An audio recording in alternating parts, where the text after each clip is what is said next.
Eighty उपस्थित रही आपण को कहते आम भुवनेश्वर जिलार सभापति प्रकाश जेना एवं पूर्वतन सभापति आम संगे अच्छा भुवनेश्वर कांग्रेस कमिटी श्री मनोरंजन दास सांबादिक बंधुगण आपण मैंने समस्ते जानते बर्तमान भारत वर्षर सरकार समस्त उपरे कांग्रेस दलर विभिन्न लोकों उपरे प्रथम आक्रमण आरंभ कला। जवाहरलाल नेहरू को उपरे जे से सांघातिक भाव में केतबेले भगत सिंह को ना नेले, केतबेले पटेल को ना नेले, केतबेले सुभाष बोस को ना नेले, ये समस्त प्रति बड़ अविचार करते जो देखागला ऐतिहासिक सत्य से टे ओहरी गले। ओहरी जाइकरी एबे सीधा सड़क गांधीजी को उपरे आक्रमण कर आमर आज जो कार्यक्रम आपण जरिए लोक पहुँचार व्यवस्था होता सारा भारत वर्ष में कांग्रेस पार्टी ए कार्यक्रम ग्रहण करी। कारण आमपाई कि बड़ दुखर कथा जातिर पिता जातिर सर्वश्रेष्ठ मनीष भारतवर्ष को जी पृथ्वी में नुआ भाव में जन्मदेला परिचय देला से महात्मा गांधी नाम को बदल दे गोटे स्कीम चली जो स्कीम टी हूँ अति दरिद्रतम मेहनती खटिखिया लोकों से स्कीम टी कार्यकारी करने कांग्रेस पार्टी 2005 मसीह आरंभ करते महात्मा गांधी को नाम जोड़ा जाता 2009 मसीह। एणु महात्मा गांधी नारेगा काम ये प्रत्येक गरीब अनस्किल्ड जहाँ पाखे कुशली कारीगर नुहे कह जाए सी बिल खटू खनि खटू बा अन्य कौन कम खटू से सुजोग दिज्व खटापी एक निर्दिष्ट दिन से 100 दिन रखा जाइला से मजूरी धार्य होता ये सब कथा कांग्रेस पार्टी 2005 मसीह आरंभ करते 2009 मसीह ना महात्मा गांधी नारेगा दि जाता बर्तमान ना बदल दिगला महात्मा गांधी को नाम को बढ़े दिगला काढ़ी दिगला गोटाए समय चेष्टा करते टंकारु महात्मा गांधी चित्र जो रही है हटई देवाई किंतु सारा भारत वर्ष जेतु विरोध है रखिले वर्तमान आरंभ कर ना हटई दीज राम को नाम नहीं स्कीम टे आप लक्ष्य करेंगे आप देखिए दीज राम को नाम लिखा जाए प्रथम गोटे राम एवं द्वितीय आउ गोटे राम ये दीज राम को दलीय नेता मान कर्मी मैंने चारिड़े बुली कहते ये हेले राम आम जो राम को ठाकुर भाव में आणिलु आ ये होउचंती जे गांधी की हत्या करते नाथुराम। आप विचार करंतु गांधी हत्याकारी नाम राम को आने कि किते बड़ अविचार ये भारत वर्ष कर गले गोटे सरकार सामना को आनिला से दृष्टि कांग्रेस निष्पत्ति नहीं सारा भारत वर्ष में आ विरुद्ध में घोरतर आंदोलन कर आमर भुवनेश्वर कांग्रेस कमिटी जार ये वर्तमान सभापति और पूर्वतन सभापति दीज उपस्थित अच्छा एमाने समस्ते दायित्व नहीं कारण दल को आहरी सुदृढ़ करने संगे संगे ये जो आदर्श थिला गांधी को आदर्श को रक्षा करने गांधी को कार्यक्रम को रक्षा करने ये आंदोलन प्रत्येक स्तर में प्रत्येक साई रे प्रत्येक बस्ती ये कार्यक्रम को पहुँचेबे एवं ये कार्य से आपण मान ये ओडिशा रे कार्यक्रम पहुँचो समस्त पाखे एणु से ये है एक गोटे प्रथम कथा।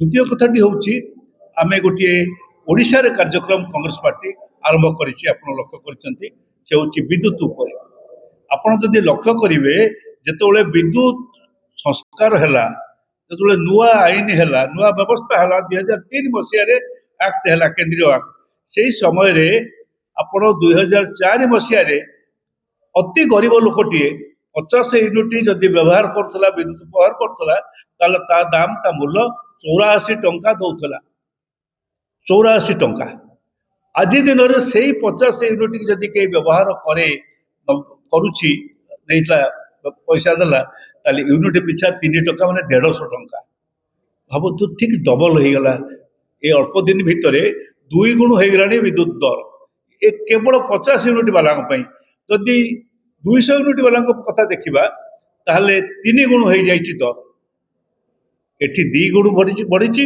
ସେଠି 3 ଗୁଣ ବଢ଼ିଛି। ଏଣୁ ଏଇ ଦର ବୃଦ୍ଧି ବିରୁଦ୍ଧରେ ସାଙ୍ଗରେ ଆଉ ଅନେକ କଥା ଯୋଡ଼ି ହେଇଯାଇଛି। ସେ କଥାଟି ହେଉଛି ଆପଣ ସମସ୍ତେ ଜାଣିଛନ୍ତି ଯେ ଗୋଟେ ସ୍ମାର୍ଟ ମିଟର ଲଗେଇକିରି ସେ ବାବଦରେ ଲୋକଙ୍କୁ ହଇରାଣ କରିବା ପାଇଁ ଗୋଟେ ବ୍ୟବସ୍ଥା କରାଯାଉଛି। ଆମେ ୟାକୁ ସ୍ମାର୍ଟ ମିଟରକୁ ବିରୋଧ କରିଛୁ। ଯଦି ସ୍ମାର୍ଟ ମିଟର ବସେଇବ ତାର ବିଶ୍ୱାସନୀୟତାକୁ ପରୀକ୍ଷା କରାଯାଇକି ତାପରେ ବସାଯାଉ ଏକଥା ମଧ୍ୟ କୁହାଯାଇଛି କଂଗ୍ରେସ ପାର୍ଟି ତରଫରୁ। ଏ ହେଲା ଇଲେକ୍ଟ୍ରିସିଟି ଉପରେ। ତୃତୀୟ କଥାଟି ହେଉଛି ଗୋଟେ ସ୍ପେଶିଆଲ ସିକ୍ୟୁରିଟି ଡିପୋଜିଟ୍। ଆମଠାରୁ 2 ପ୍ରକାରର ଡିପୋଜିଟ୍ ତାରିଫ ତ ନେଉଛନ୍ତି। ତାରିଫ ନେବା ସାଙ୍ଗରେ ଆପଣମାନେ ଲକ୍ଷ୍ୟ କରିବେ ଯେ ବିଲ୍ ଆପଣମାନେ ସମସ୍ତ ଉପଭୋକ୍ତା ସମସ୍ତଙ୍କ ଘରକୁ ବିଦ୍ୟୁତ ଯାଇଛି। ବିଦ୍ୟୁତ ବିଲ୍ ଟିକେ ଦେଖିବେ ପଢ଼ିବେ ସେଥିରେ ତାରିଫ ଲେଖାଯାଇଛି ଆପଣଙ୍କ ଦର ଯାହା 50 ୟୁନିଟ୍ ପର୍ଯ୍ୟନ୍ତ ଏତେ 100 ମାଗଣା ଛାଡ଼େ 100 ୟୁନିଟ୍ ପର୍ଯ୍ୟନ୍ତ ଠାରୁ ଉପରକୁ ହେଲେ ଆପଣଙ୍କୁ ପଡ଼ିଯାଉଛି 2 ଟଙ୍କା 90 ପଇସା ଲେଖା একথা রখা হয়েছি। তাপরକୁ 4 ଟଙ୍କା 10 ପଇସା হঠাৎ এমনি করিকি যদি আপনার দেখবে 400-500 ୟୁନିଟ୍ ব্যবহার করছেন তাহলে 400 ରୁ 5 মানে এই অধিক ব্যবহার করুয়া লোক মানে সমস্তে यूनिट পিছা 100 ଟଙ୍କା 90 পয়সা দৌঁছেন। ଆପଣ ଯେହେତୁ ଦର ବୃଦ୍ଧି ଘଟିଛି ଏ ବ୍ୟବସ୍ଥାଟି ହେଇଛି କେବଳ ଗୋଟେ ଗୋଟେ ସ୍ଲାବ ରଖିକିରି ଲୋକଙ୍କୁ ଠକିବା ପାଇଁକି ରଖାଯାଇଛି। ତା ସାଙ୍ଗରେ ଦୁଇଟା ଆହୁରି ଅଧିକ ପଇସା ଗୋଟେ ହେଉଛି ଫିକ୍ସଡ ଏନର୍ଜି ଚାର୍ଜେସ୍। ଆପଣ ଲକ୍ଷ୍ୟ କରିବେ ବିଲ୍ରେ ଗୋଟେ ଲେଖାଯାଇଛି ଫିକ୍ସଡ ଏନର୍ଜି ଚାର୍ଜେସ୍। ଓଡ଼ିଆରେ ତ ବିଲ୍ ଦିଆଯାଉନାହିଁ। ଏ ଗୋଟେ ଓଡ଼ିଆ ଅସ୍ମିତା ପାଇଁକି ଆମେ ରାଜ୍ୟ କୋଡ଼େ ଭାରି ଲଢ଼େଇ କରୁଛି ଏବଂ ଆମର ଯେ ମୁଖ୍ୟମନ୍ତ୍ରୀ ବାରମ୍ବାର ଓଡ଼ିଆ ଅସ୍ମିତା ପାଇଁ ଏହା କରୁଛୁ। ଅଥଚ ଗୋଟେ କମ୍ପାନୀ ପ୍ରତ୍ୟେକ ଗରିବ ଓଡ଼ିଆ ଘରକୁ ସମସ୍ତ ଘରେ କିଛି ପଢ଼ିଥାଇ ପାରନ୍ତି ଇଂରେଜୀରେ ପଠାଉଛି ବିଲ୍, ଓଡ଼ିଆରେ ଏପର୍ଯ୍ୟନ୍ତ ବିଲ୍ ପଠାଗଲା ନାହିଁ। ବାରମ୍ବାର ଏକଥା ମଧ୍ୟ କହିଛି କଂଗ୍ରେସ ଯେ ଯେତେବେଳେ ତୁମ ଅସ୍ମିତା କଥା ଆମେ କହୁଛେ ସେତେବେଳେ ଓଡ଼ିଆ ବିଲ୍ ଓଡ଼ିଆରେ ଲେଖା ବିଲ୍ ସମସ୍ତଙ୍କ ଘରକୁ ଯାଉ ତାହେଲେ ସମସ୍ତେ ଜାଣିପାରିବେ କ'ଣ ପ୍ରକୃତରେ ସେଥିରେ ଘଟୁଛି ବ୍ୟବସ୍ଥାଟି କ'ଣ ଅଛି। ତାହେଲେ ଲୋକେ ଜାଣିପାରନ୍ତେ ଯେ ଆମେ କଂଗ୍ରେସ ସରକାର ସମୟରେ 84 ଟଙ୍କା ଦେଉଥିଲୁ ଯେଉଁ ସବୁ ଇଏ ପାଇଁ ବିଲ୍ ବ୍ୟବହାର କରୁଥିଲୁ ଇଲେକ୍ଟ୍ରିସିଟି, ସେଇ ଇଲେକ୍ଟ୍ରିସିଟି ବ୍ୟବହାର କରିକି ବର୍ତ୍ତମାନ 300 ଟଙ୍କା ଦେବାକୁ ପଡ଼ୁଛି। ଏକଥା ଲୋକେ ଜାଣିପାରନ୍ତେ ବା ଆହୁରି ଯଦି ସବୁ ଠିକ ଭାବରେ ପଢ଼ିପାରନ୍ତେ। ତା ଦେହରେ ଏନର୍ଜି ଚାର୍ଜେସ୍ ଗୋଟେ ରହିଛି କିଲୋୱାଟ ପିଛା 20 ଟଙ୍କା।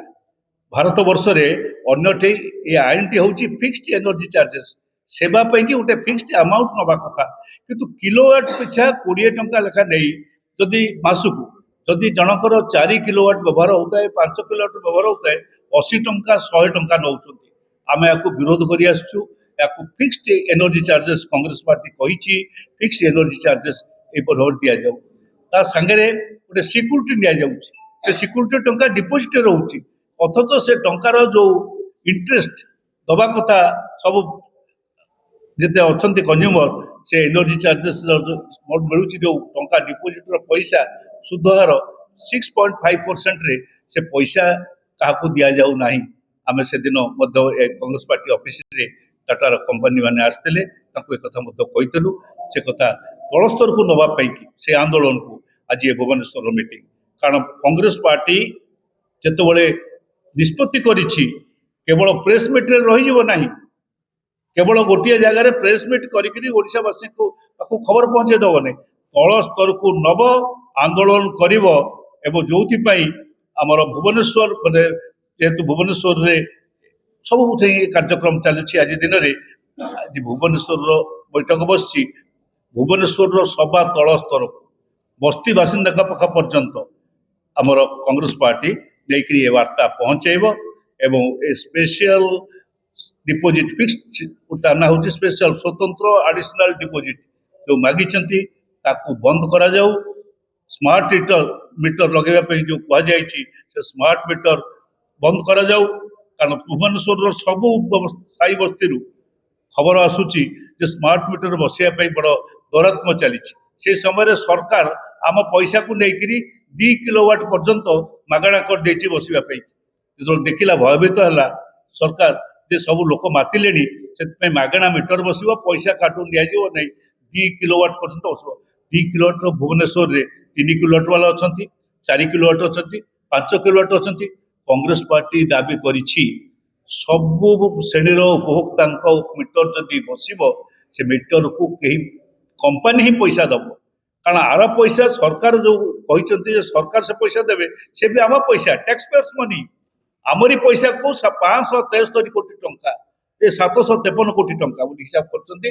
753 କୋଟି ଟଙ୍କା ସିଧାସଳଖ ଆମ ବଜେଟରୁ, ଆମ ପଇସାରୁ ନେଇକରି ସେମାନେ ଟାଟା କମ୍ପାନୀ କି ସାହାଯ୍ୟ ଦଉଛନ୍ତି। ଆମେ ଏହାକୁ ଦୃଢ ଭାବରେ ବିରୋଧ କରୁଛୁ, କାରଣ ଆମରି ପଇସା ଆମକୁ ଦେଇକରି ବାହାଦୁରୀ ଦେଖେଇବା ଏ ସରକାର ବନ୍ଦ କରନ୍ତୁ, ଏକଥା ଦାବି କରୁଛୁ। କାରଣ ଟାଟା କମ୍ପାନୀ ଆକୁ ଯୋଗେଇ ଦିଆଯାଉ। ମୁଁ ଆପଣଙ୍କୁ ପଚାରୁଛି, ଆପଣ ମାନେ ଆମେ ସମସ୍ତେ ଯେତେବେଳେ ଯାଉଛୁ ବଜାରକୁ ପରିବା କିଣିବା ପାଇଁ, ଯାହା ଜିନିଷ କିଣିବା ପାଇଁ ଯାଉଛୁ, ଆମେ କଣ ସାଙ୍ଗରେ ତରଜୁ ଦେଇକି ଯାଉଛୁ, ତରାଜୁ ଧରିକି ଯାଉଛୁ? ନା ଆମେ କହୁଛୁ ଯେ ସେ କହିଛି ଦୋକାନୀ ଯେ ତମେ ତରାଜୁ କିଣିକି ଆଣ ବା ତମ ପାଇଁ ସରକାର ତରଜୁ ଦିଅନ୍ତୁ। ଅଦ୍ଭୁତ କଥା ଏ ରାଜ୍ୟରେ ଘଟୁଛି। ଆମେ ସିଏ ବିକ୍ରି କରିବ, ଆମେ କିଣିବୁ, ଅଥଚ ବିକ୍ରେତା ଆମକୁ କହୁଛି ଆମର ତରାଜୁ ଆମ ଘରେ ଲାଗିବ ଆମ ବ୍ୟବସ୍ଥାରେ, ତାକୁ ସେ ତରାଜୁର ପଇସା ସରକାର ଦଉଛି। ଏ ସରକାରର ଏକୁ ଖରାପ ଭାଷାରେ ମୁଁ କହିପାରିବି ନାହିଁ, ଏ ସରକାରର ଗୋଟେ ଅତ୍ୟନ୍ତ ବେହାମୀ ଏବଂ ଲଜ୍ଜାଜନକ ସ୍ଥିତି। ସାମାନ୍ୟ ବୁଝିପାରୁନାହାନ୍ତି, କମ୍ପାନୀ କି ଲୋକଙ୍କର ପଇସାକୁ ଟେକି ଦଉଛନ୍ତି। ତେଣୁ ଆମେ ଏହାକୁ କଣ୍ଡେମ୍ କରୁଛୁ, ବିରୋଧ କରୁଛୁ ଏବଂ ଏ ଆନ୍ଦୋଳନକୁ ଆମେ ତଳ ସ୍ତର ପର୍ଯ୍ୟନ୍ତ ନବ। ଭୁବନେଶ୍ୱରର କେବଳ ଭୁବନେଶ୍ୱର ନୁହେଁ, ସାରା ଓଡ଼ିଶାର ନବ। କିନ୍ତୁ ଯେହେତୁ ଭୁବନେଶ୍ୱର ହେଉଛି କ୍ୟାପିଟାଲ ସିଟି, ଆ ଉପରେ ଆଜି ପ୍ରଥମେ ଗୁରୁତ୍ୱ ଦେଇଛୁ। ଆମେ ସବୁ ତଳ ସ୍ତର ପର୍ଯ୍ୟନ୍ତ ଏ ଆନ୍ଦୋଳନକୁ ନିଆଯିବ ଏବଂ ଲୋକଙ୍କର ସ୍ୱାର୍ଥ ସହିତ କଂଗ୍ରେସ ପାର୍ଟି ଜଡ଼ିତ ରହି ଲଢ଼େଇ ସୁରୁ କରିବ। ଏ ହେଉଛି ଆମମାନଙ୍କର ଆଜି ଦିନରେ। ଆଉ ଆପଣମାନଙ୍କର ସହଯୋଗ କାମନା କରୁଛି। ଭୁବନେଶ୍ୱର କଂଗ୍ରେସ କମିଟି, ତାର ସଭାପତି, ତାର କର୍ମକର୍ତ୍ତା ମାନେ ଆପଣଙ୍କର ସହଯୋଗ ଚାହୁଁଛନ୍ତି, କାରଣ ଆପଣଙ୍କ ସହଯୋଗ ପାଇଲେ ହିଁ ଲୋକଙ୍କ ପାଖରେ ଏଠିକାର କର୍ତ୍ତା ପହଞ୍ଚିବ ଏବଂ ଲୋକଙ୍କର ଅସୁବିଧା ମଧ୍ୟ ଆମେ ଜାଣିବାକୁ ସୁବିଧା ସୁଯୋଗ ପାଇପାରିବୁ। ସେଇ ଦୃଷ୍ଟିରୁ ଆଜି ଦିନରେ